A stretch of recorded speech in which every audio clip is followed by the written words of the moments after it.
देवी मैया की जय। चौथा अध्याय, इंद्र आदि देवताओं द्वारा देवी की स्तुति। ध्यान।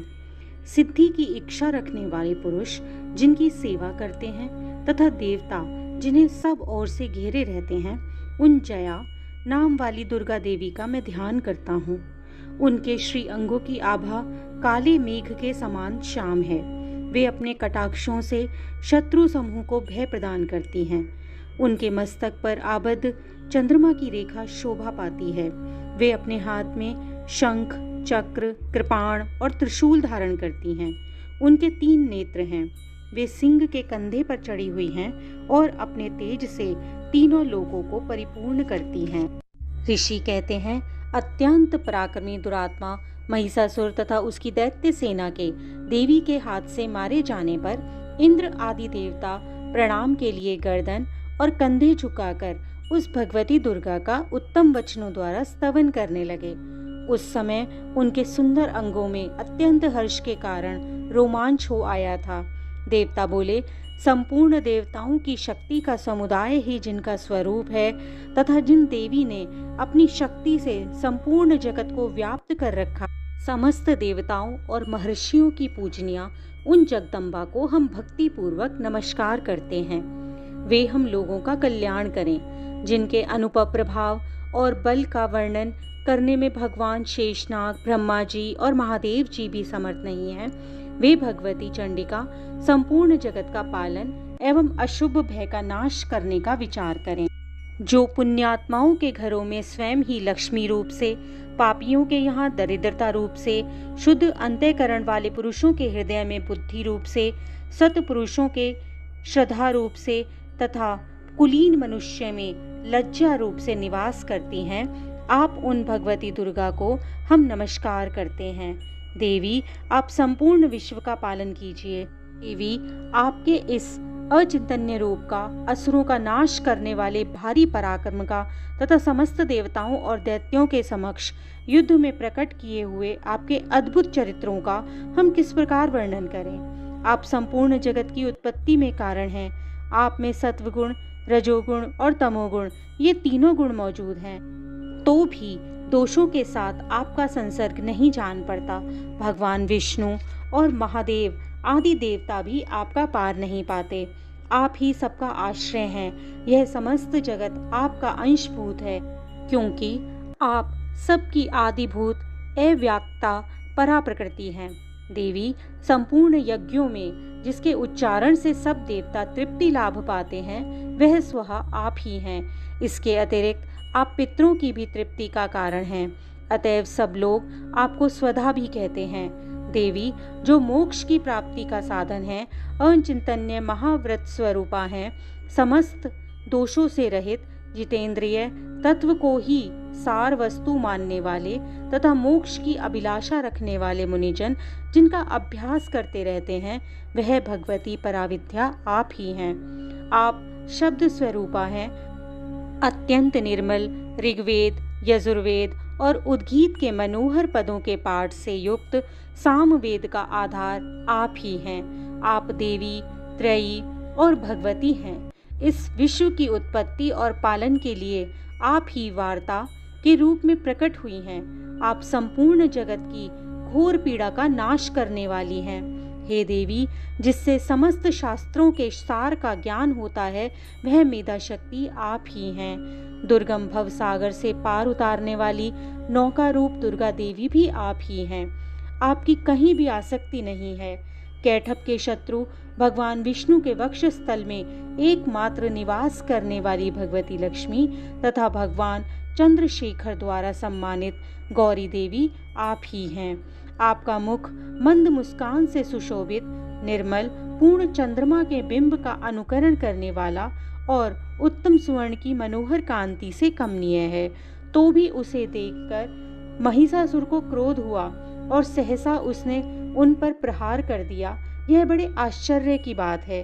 देवी, वही मुख जब क्रोध से युक्त होने पर उदय काल के चंद्रमा की भांति लाल और तनी हुई भौं के कारण विकराल हो उठा, तब उसे देखकर जो महिषासुर के प्राण तुरंत ही नहीं निकल गए, यह उससे भी बढ़कर आश्चर्य की बात है, क्योंकि क्रोध में भरे हुए यमराज को देखकर भला कौन जीवित रह सकता है। हे देवी, आप प्रसन्न हो। परमात्मा स्वरूपा आपके प्रसन्न होने पर जगत का अबुद्धि होता है और क्रोध में भर जाने पर आप तत्काल ही कितने कुलों का सर्वनाश कर डालती हो। यह बात अभी अनुभव में आई है, क्योंकि महिषासुर की यह विशाल सेना क्षण भर में आपके कोप से नष्ट हो गई है। सदा अभ्युदय प्रदान करने वाली आप जिन पर प्रसन्न रहती हैं, वे ही देश में सम्मानित होते हैं। उन्हीं को धन और यश की प्राप्ति होती है। उन्हीं का धर्म कभी शिथिल नहीं होता और वे ही अपने हष्ट पुष्ट स्त्री, पुत्र और भृत्यों के कारण धन्य माने जाते हैं। देवी, आप ही की कृपा से पुण्य आत्मा पुरुष प्रतिदिन अत्यंत श्रद्धापूर्वक तथा सब प्रकार के धर्मानुकूल कर्म करते हैं और आपके प्रभाव से स्वर्ग लोक में जाते हैं। इसीलिए आप तीनों लोकों में निश्चय ही मनोवांछित फल देने वाली हैं। माँ दुर्गे, आप स्मरण करने पर सब प्राणियों को भय हर लेती हैं और स्वस्थ पुरुषों द्वारा चिंतन करने पर उन्हें परम कल्याणमयी बुद्धि प्रदान करती हैं। दुख, दारिद्र्यता और भय हरने वाली देवी, आपके सिवा दूसरी कौन है जिसका चित्त सबका उपकार करने के लिए सदा ही दयाद्र रहता हो। देवी, इन राक्षसों के मारने से संसार को सुख मिले और ये राक्षस चिरकाल तक नरक में रहने के लिए भले ही पाप करते रहे हों, इस समय संग्राम में मृत्यु को प्राप्त होने पर स्वर्ग लोक में जाएं, निश्चय ही यही सोचकर आप शत्रुओं का वध करती हैं। आप शत्रुओं पर शस्त्रों का प्रहार क्यों करती हैं? समस्त असुरों को दृष्टिपात मात्र से ही भस्म क्यों नहीं कर देती? इसमें भी एक रहस्य है। ये शत्रु भी हमारे शस्त्रों से पवित्र होकर उत्तम लोकों में जाएं, इसी प्रकार उनके प्रति भी आपका विचार अत्यंत उत्तम रहता है। खड्ग के तेज पुंज की भयंकर दीप्ति से और आपके त्रिशूल के अग्रभाग की घनीभूत प्रभा से चौंधियाकर जो असुरों की आंखें फूट नहीं रही हैं, उसमें कारण यही था कि वे मनोहर रश्मियों से युक्त चंद्रमा के समान आनंद प्रदान करने वाले आपके इस सुंदर मुख का दर्शन करते थे।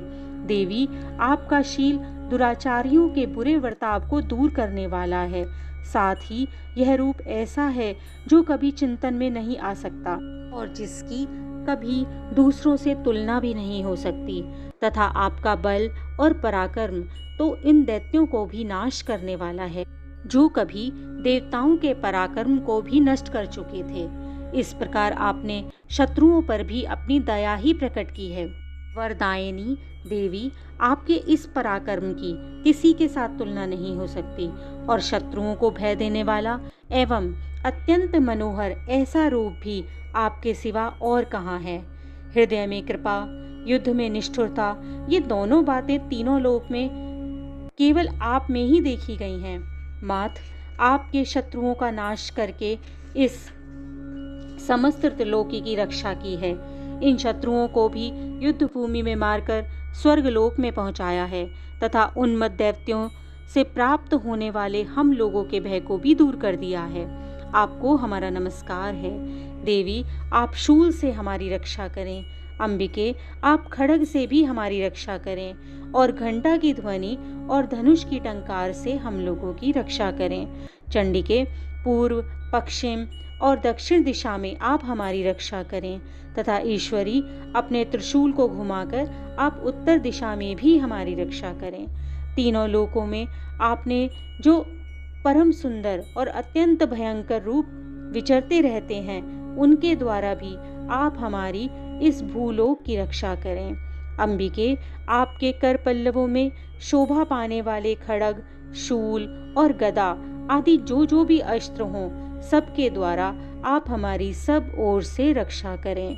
ऋषि कहते हैं, इस प्रकार जब देवताओं ने जगन माता दुर्गा की स्तुति की और नंदनवन में दिव्य पुष्पों एवं गंध चंदन आदि के द्वारा उनका पूजन किया, फिर सबने मिलकर भक्ति पूर्वक दिव्य धूपों की सुगंध निवेदन की।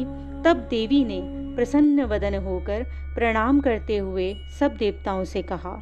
देवी बोली, देवताओं, तुम लोग मुझसे जिस वस्तु की अभिलाषा रखते हो उसे मांगो। देवता बोले, भगवती ने हमारी सब इच्छाएं पूर्ण कर दी हैं, अब कुछ भी बाकी नहीं है, क्योंकि हमारा यह शत्रु महिषासुर मारा गया है।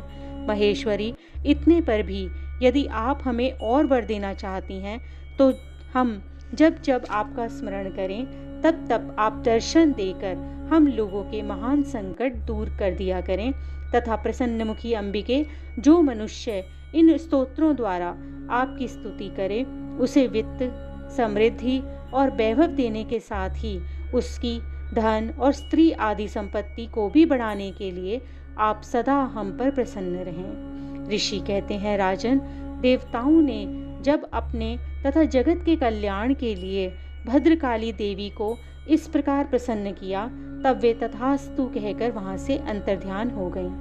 भूपाल, इस प्रकार पूर्व काल में तीनों लोकों का हित चाहने वाली देवी जिस प्रकार देवताओं के शरीरों से प्रकट हुई, वह सब कथा मैंने तुम्हें कह सुनाई। अब पुनः देवताओं का उपकार करने वाली वे देवी दुष्ट दैत्यों तथा शुंभ निशुंभ का वध करने और सब लोगों की रक्षा करने के लिए गौरी देवी के शरीर से जिस प्रकार प्रकट हुई थीं, वह सब प्रसंग मेरे मुंह से सुनो। मैं उसका तुमसे यथावत वर्णन करता हूँ। इस प्रकार श्री मार्कंडेय जी पुराण में सार्वणिक मनवंतर की कथा के अंतर्गत देवी महात्म्य में शक्रादि स्तुति नामक चौथा अध्याय पूर्ण हुआ। बोलो देवी मैया की जय। 5